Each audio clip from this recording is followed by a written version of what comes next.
Thanks for joining me. Deb Howard here, your abundant life coach. Thanks for joining me today on our Purposeful Pour. Listen, I'm here Monday, Wednesdays, and Fridays just to pour into you just a little bit more so that you can live your most abundant life. So, listen, I am going to get right to it because, yes, I'm excited. I'm always excited. But listen, we're going to continue talking about we're still talking about goals. I know it seems like, oh my God, how long are you going to talk about goals? I think it's important. I think it's the missing piece for many of us. The one thing that we need in order for us to really live our most abundant life. And sometimes we really need to get it ingrained in us, right? How important it is. And maybe ingrained is not the word, but we really need to believe it. How about that? We really need to believe it.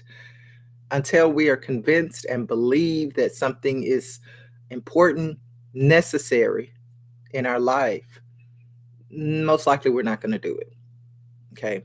And sometimes I think we believe that, put my mic in front of me. And sometimes we may believe that it's for people who already have it together. I think that's another fallacy, right? That I've got to have it all together already before I can start setting goals, using goals in my life. All right. And so, one of the things I want to talk to you today about is the importance of stewardship and goals, right? How goals really play a major part in stewarding our goals. Now, you might wonder, what does goals have to do with stewardship? Well, let me help you. Goals help us chart a path forward, okay? You may know what your gifts and talents are. You may even know what it is God has called you to do.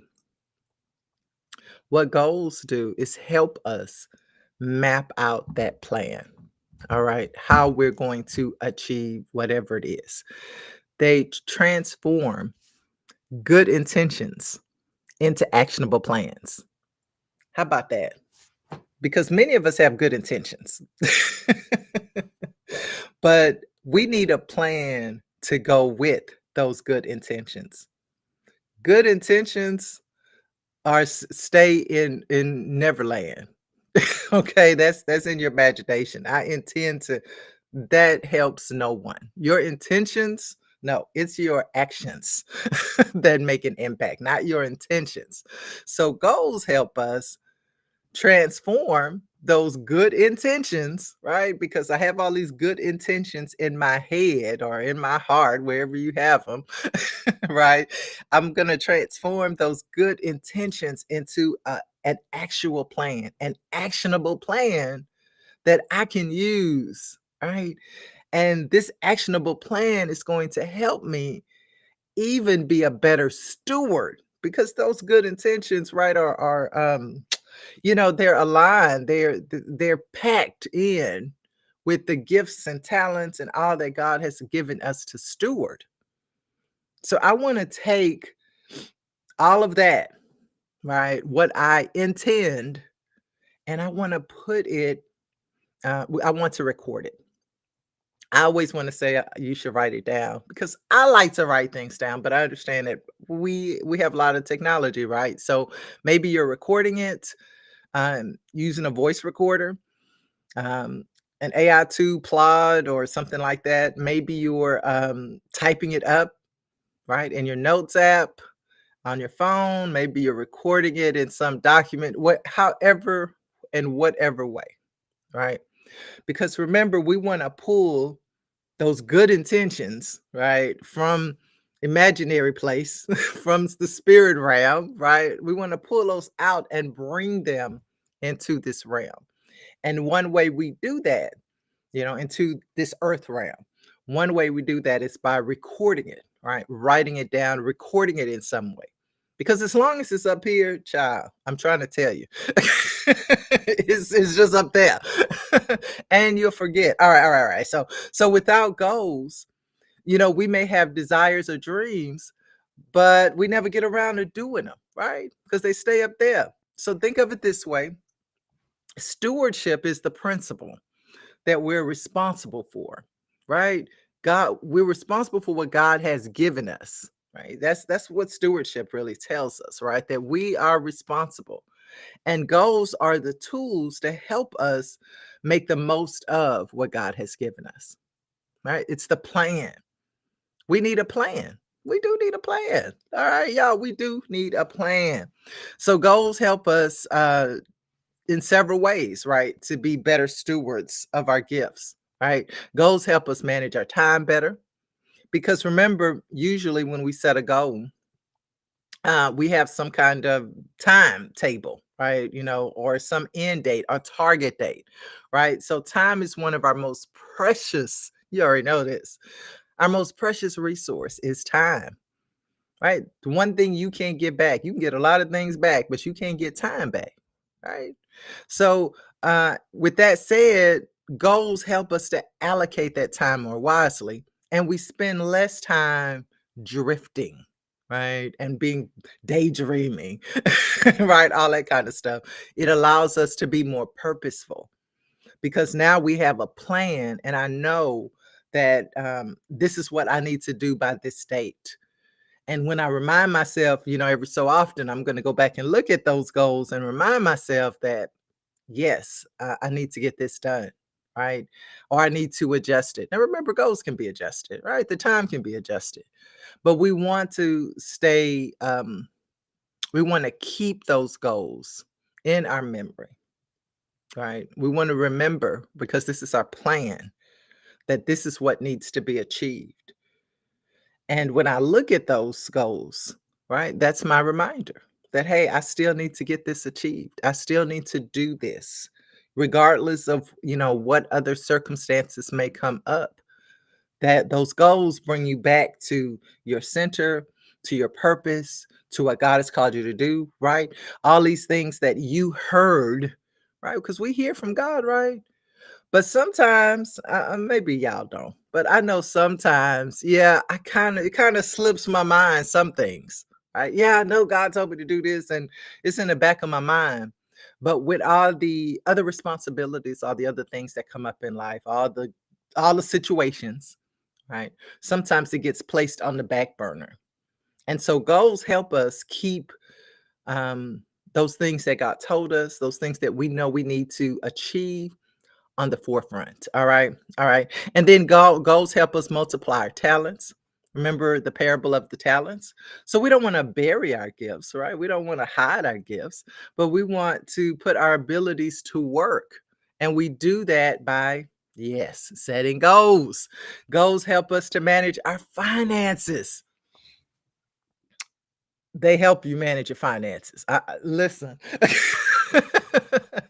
I don't know if there's anything more important other than that spending plan, which is a goal, basically, to achieving those financial goals, right? If we set financial goals like saving for emergencies, which I hope you have an emergency fund, or giving more to church or charities or whatever, right? Being more generous in some way, we handle our money with greater intentionality when we set goals, when we have a plan, right? And it's so important. I could go off on that, but I'm going to stay right where I am because I don't want to go off on that. Not today. But it is very, very, very important. You need a plan. You need a plan. You need a plan. All right. So I want to tell you a story quickly. Right, quickly. It's not gonna be a long story, but I thought this was interesting because hopefully I think it'll help us really see, really get a picture. Some of you may be visual people like me. I'm a visual person, and so many times I need a picture of something to really get a message, right? And so there's these couple of guys. Uh, we'll call them John and Mark, right? And both of them were great musicians, and both of them wanted to be superstars, right? You've heard these stories before, right? People who have all this talent and they want to be famous, they want to be rich, et cetera, et cetera. Okay, so John and Mark, they were those two guys. Now they both had assignments at church. They both played the piano at church, right? The organ and the piano at church. And both of them had these goals. But now John, he kept going to church and playing every Sunday, and he would even share his goal, his dream, let me put it that way, with others. But he just kept coming, he just kept doing the same thing, every Sunday coming to church, playing, going back home, telling people, wow, and people would tell him how talented he was. People would tell him, oh my God, you are amazing. He could even sing. You got it going on. And so he really, fed on that. But now Mark did the same thing at another church, right? He could sing, he could play, he was doing all the things. And people were doing the same thing, telling him, man, you are amazing. But Mark decided, you know what? I think what I'm going to do is I'm going to really start saving my money. Because I think what I'm going to do is I'm going to record a song. Listen, I'm going to step out. I'm going to record this song. I think what I'm also going to do is I'm going to get out and make connections. Come on now. And I'm going to see if I can get connected with some people in the recording business. Listen, I am also going to start submitting my song to different, producers that I know. And in this common day, listen, I'm going to record my song and I'm going to get on TikTok. I'm going to do something. Now, I don't have to tell you who has the better chance of achieving their dream.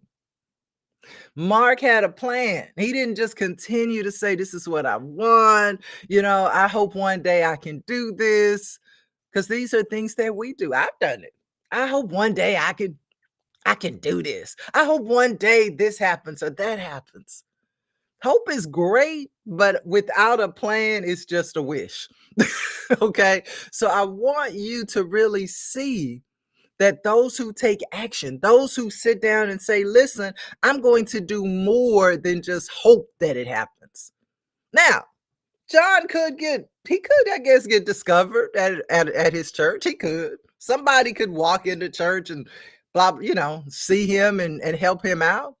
But the odds of that happening, it could happen. But the odds are greater that Mark, who has a plan, who's putting himself out there, who's doing things, right, to get himself noticed, the odds are greater that he will be the one to, go forward in his plan. So we need a plan.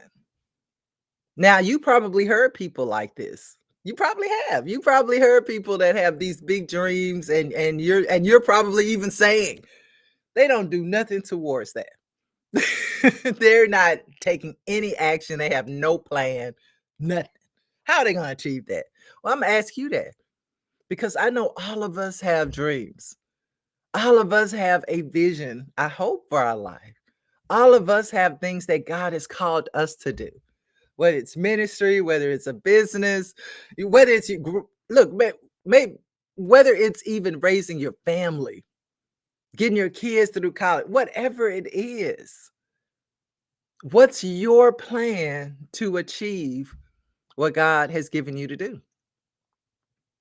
How are you stewarding your time, gifts, resources that God gave you in order to achieve what He has planned for your life?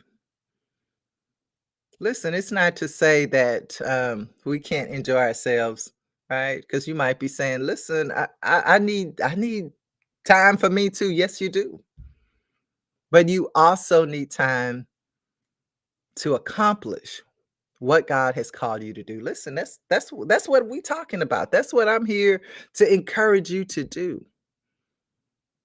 And many times it does include finances, right? That's why I like being a financial coach because it does include finances many times. We do have to use our resources at times, and God gives us more resources. but we have to learn to be a good steward of what we have. And let me tell you, if you don't have anything else right now, you have a dream, you have a purpose, and you need to sit down and find goals for what you already have. Start using what you already have, your gifts, your talents, your anointing, right? All of that, right? So that you can achieve what God has called you to do. Listen, time be going by fast because I'm looking at my clock back there. So thanks for joining me. Now, if you're wondering about my little sand counter back there, okay, it's a 30 minutes sand counter. Okay, it's 30 minutes. So when it empties, it's 30 minutes. So yeah, I don't want to be on here 30 minutes. That's why I have that back there so I can keep myself reminded of that. So thanks for joining me on today. I want to say to you that I want you to really get serious. And I do. I mean, like really serious about goal setting, about stewardship, and about accomplishing what God has for you. What you have is needed in the kingdom. I'm sure you've heard that before, but let me say it again.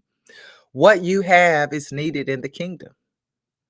What you have is something that someone or many someones are waiting on. You are the answer. Do you believe that? You are the answer for someone else. So I need you to get serious, right? I need you to really seek God and really align yourself with planning. Right? I know we don't like that word all the time, but it's important. We need to plan. We need to have goals. So listen, thanks for joining me. I want to remind you, I'm always going to remind you for the rest of this year, save that date. September 27th. All right, we're gonna have another summit. I'm really excited about that, and I hope you can join us. I hope you can join us here in Houston, Texas. Thanks for joining me on today. Oh, and I wanted to tell you something else. I forgot. I have a gratitude journal. All right, so I don't know if you knew that, but it's a PDF fillable journal. I want you to go to debhowardonline.com and you can download a free copy. It's complimentary. If you like to journal, and I love to journal, I've been thinking about doing a journal class, or some kind of online meetup. What y'all think about that? I love journaling. I love doing journal prompts and anyway, all that kind of stuff. So if you're interested, let me know because I'm wondering if there's anyone even interested in something like that. So anyway, thanks for joining me. Go to Deb Howard Online. Go ahead and get that free download. And you know what is next? Yes, I'm going to say it. I want you to go have your most abundant day. Take care.